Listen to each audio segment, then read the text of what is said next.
Hi everybody, today we're talking how to replace front brake pads and rotors. One of the most simple but important things for your vehicle is to have brakes in good working condition. I'm going to show you in 10 minutes how to replace the front rotors and pads on my 2006 Chevy Silverado. If you find this video helpful, let me know by hitting the like button as well as subscribing to my channel.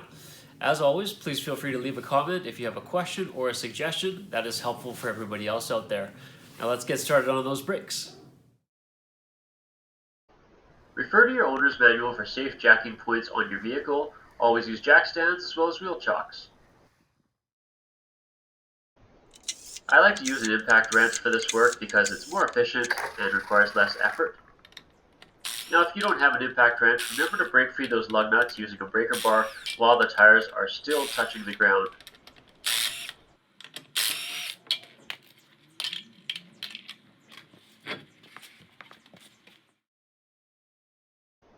With both tires off the ground, turning the wheels to face one direction will allow you better access to the brake components.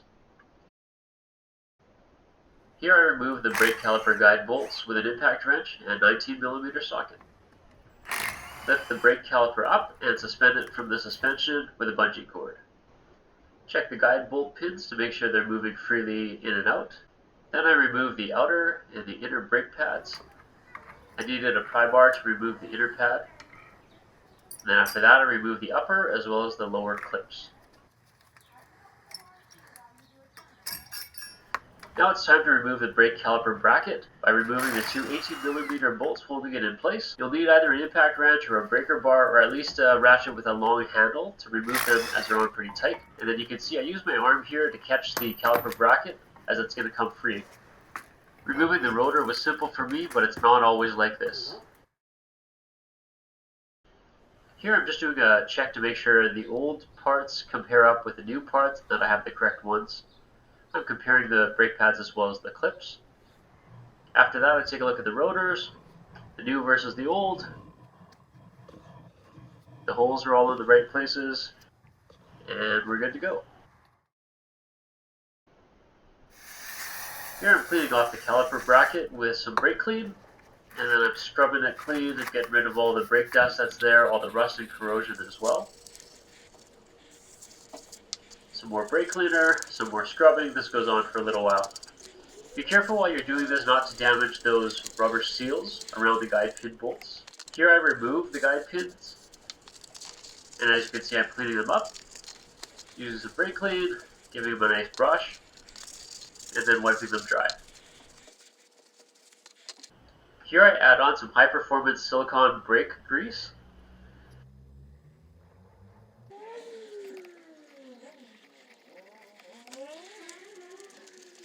I apply a generous amount to the pin, put it back in the caliper bracket,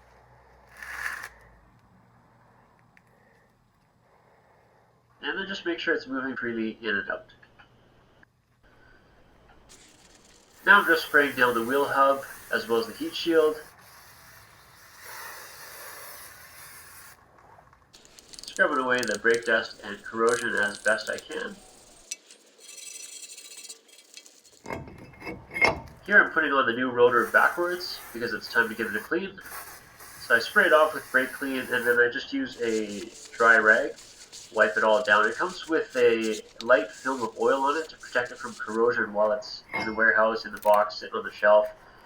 So after cleaning the inside, I flip it around. And same thing, spray it down, wipe it down, get rid of that film of oil on there, nice and clean.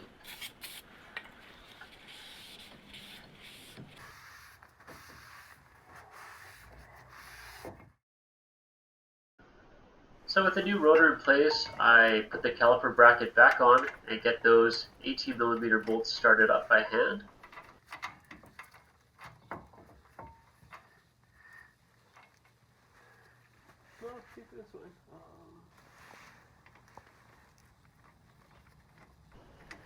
Here I'm just using the impact wrench to tighten them up initially.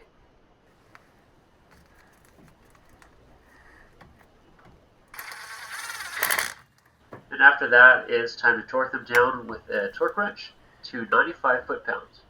Just remember the torque specs might be different for your vehicle.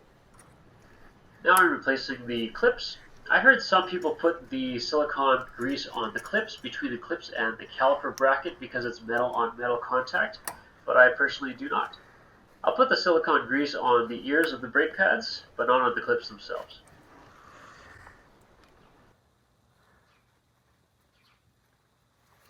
Okay. So as mentioned, I just add some silicone grease to the ears of each side of the brake pads.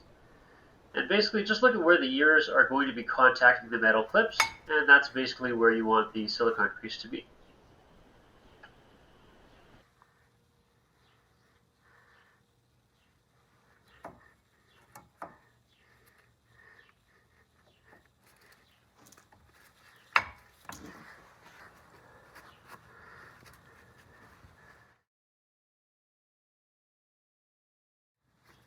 Here I'm using a brake pad spreader tool to compress the pistons. If you don't have this, you can use a C-clamp as well. And basically I just use the old brake pad, line it up, and get the pistons compressed. I'm trying to push them back as evenly as possible, that's why I keep going back and forth. I don't know that that's necessary, but it's what I did. Now it's time to replace the caliper. It just goes back on the way it came off. And if you compress the pistons well enough, you should have no problem putting it on, though it might still be a snug fit. Starting the 19mm bolts in by hand, on the top as well as on the bottom. Point of interest here, just remember after you've done this to remove your bungee cord from the suspension so it's not sitting there when you try to drive away later.